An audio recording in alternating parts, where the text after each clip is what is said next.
Well, hello folks out there in YouTube land. Got a kind of fun show for you. Well, I think it's fun. Some of you might not like it all that much. It says, what just happened? We have a trigger warning attached to this video as well. I'm going to feature a couple of YouTubers on this video. And one of them in particular has a tendency to trigger Vols fans in a pretty significant way, and really a lot of SEC teams, fan bases. The other one can trigger as well because the team that he represents as much as anything else. But I am going to show this because there has been a sea change with this individual that is a little bit shocking, honestly.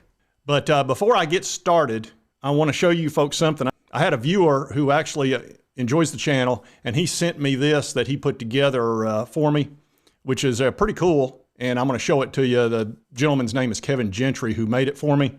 And he's a UT alum, and he graduated in architecture. He's got some skills, so I'm going to show you this little clip that he put together for the channel.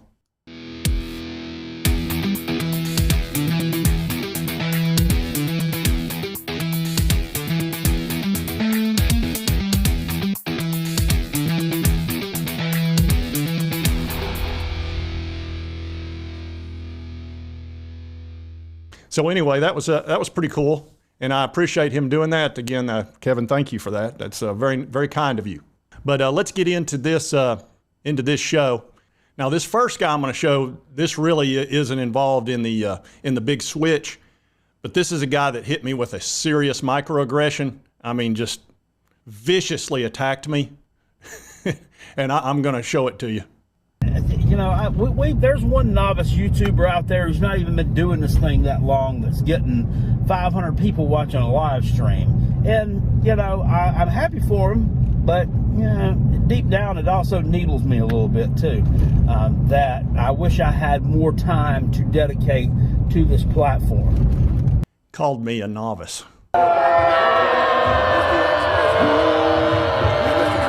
Now, granted, if it was the 80s or 90s, I wouldn't even have noticed it. It wouldn't have meant anything to me because, you know, back then, that wasn't even hardly a comment that you'd consider aggressive at all. But in 2023, that's like a serious microaggression. So I've actually been in a safe space for the last 24 hours ever since I was called a novice. And it's been difficult. You know, I've gone ahead, I've searched my feelings, gone through those, and I've worked through it. Now, a couple of things that I did do in order to deal with this serious microaggression, I connected with some millennials, and they helped me out a little bit. Then I got with some Gen Z folks. They helped me out. And what they explained was, first of all, the Gen Z folks told me to do this. They said if I would just wear a toboggan in the summer when it's like 100 degrees out, that would help a whole lot dealing with this type of emotional situation. So I've been wearing this quite a bit, and it seems to help a lot. But then the millennials helped me out too, and they sent me a participation trophy to go with it. So between the toboggan, the safe space, and the participation trophy, I have gotten through this difficult situation. And I think I'm going to be okay now. I want to thank the Gen Z folks and the millennials because, look, if you need to get through a difficult situation like this where, you know, emotionally you're tore up and you're kind of distraught, they can help you with this because they're very practiced at it and they understand it. Again, like I said, if it was 80s or 90s, I don't know what I'd have done. I'd have probably just gone on with my life and not even thought twice about it. But, you know, again, things have changed quite a bit. And by the way, I'm not a novice. I've thought about it. I'm a redshirt freshman. I've been doing this channel for about a little over a year, and I didn't have to use any eligibility last year because I only participated in 4 games. So I'm going to keep that year. I'm also going for a COVID year as well. So I'm trying to get 6 or 7 years. I might even go for a medical red shirt. But if I could get 7 years in, that would be very helpful. Like a lot of the players out there today. 7 years of college down the drain. So anyway, that's what I'm going for. But again, red shirt freshman is what I am. Now let's get into the one big time trigger warning. Just go ahead and let you know, now's probably the time if you're somebody that gets upset, kind of what I just had to go through, and you don't want to wind up in a safe space with your toboggan and your participating, all that stuff, just walk away. Just walk away. Yeah, go ahead and walk away from this video because this is going to get you upset. And when you see this switch that this guy has done, I mean a pure 180, it's going to shock you. It shocked me. This was not a few months ago. Tennessee could be 6, Tennessee could be 8, Tennessee could be 11. I've seen Tennessee at 14, replacing Hendon Hooker, right? And their 2 best wide receivers. I don't think it matters. Tennessee's offense is a giant gimmick, and it's plug and play. What? Tennessee is a gimmick. That's all they can do. What? That's all I know to say.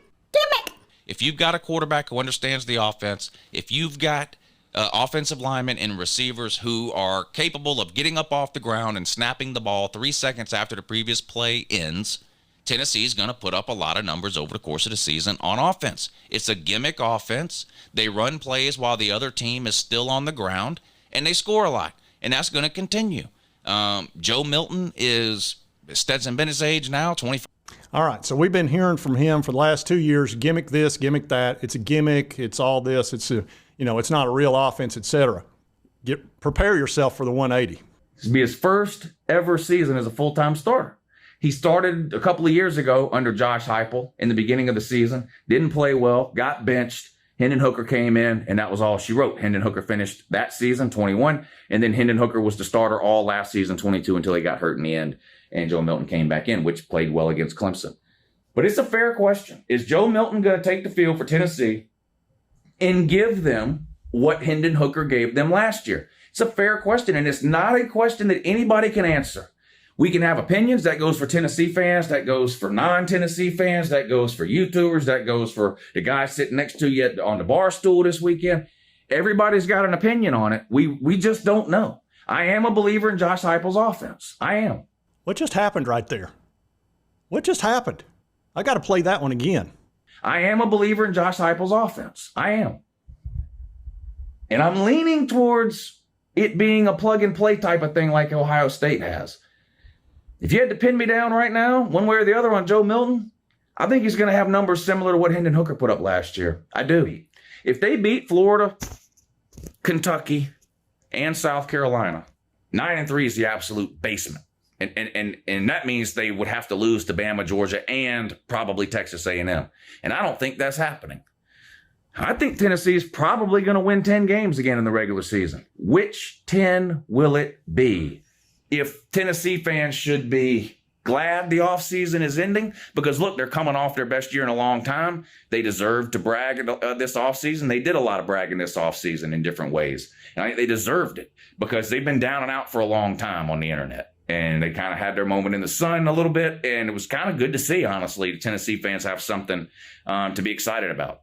So in that respect, maybe, they wish the offseason would go on forever. On the other hand, they probably are glad it's ending because they're ready to prove to the ones that do doubt that it's kind of a one-and-done thing. They're ready to prove, no, it's not a one-and-done thing. We're here to stay. Josh Heupel is the one for us. This is the right move. The defense is going to be better. You'll see, that kind of thing. Oh, yeah, I'll go ahead and answer that for you. We're glad the offseason's over. We're just about over here in about less than 30 days. And we can't wait for the season to start with Virginia at Nashville, and then our another warm-up game, and then Florida at the Swamp. That's the game that I think is going to be a linchpin game for us, get us off to a great start in the season if we win.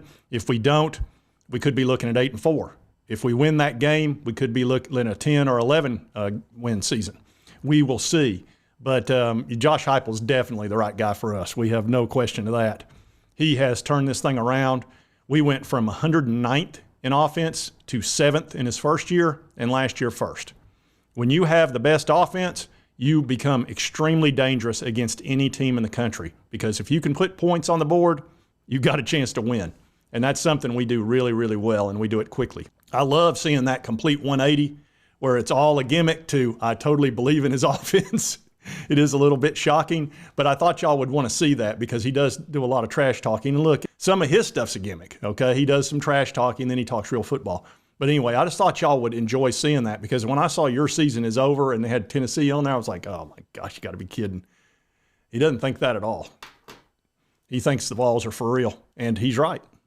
And at this time, I want to give a shout out to my to this video sponsor. It's a Sevierville Golf Club. It's actually the course that I play on a regular basis. It's a really nice golf course. There's actually 2 golf courses. One's called the River and one's called the Highlands. It's a beautiful place. Very nice layout, and the conditions are phenomenal. They have some of the best conditions you've ever seen. I mean, the fairways are perfect. The greens are bent grass. They roll out great. if you miss putts on those greens, that's on you. I'll just go ahead and tell you. And right now, I don't know that the course has ever been as good a shape as it is right now. It's perfect. I played last week there, and it was like there wasn't a blade of grass out of place. It was just exceptional. The staff is super nice out there. I know most of them. And like I said, you can pick the river, which is for probably your lower handicaps, or the Highlands, which is for a little bit easier, shorter course. And if you want something to eat, you can go right into Mulligan's. They have a real nice 19th hole there, get you something to eat. And they have a fantastic practice facility. You want to work on your short game, long game, whatever you want to do. You want to work on your putting. It's an excellent practice facility. I use it on a regular basis. So be sure to check out Sevierville Golf Club, this channel's newest sponsor. All right, folks, I hope you enjoyed the show. It was kind of fun. Sometimes I like to go off tangent a little bit and show you a few things from YouTubers and stuff like that. It's kind of fun. If you've not subscribed, it's on your right, my left. Just hit that little button. I would appreciate it. It'll help you get my videos. And right over here's the most recent video. Be sure to check that one out. We'll see you next time on Sports Talk Jay.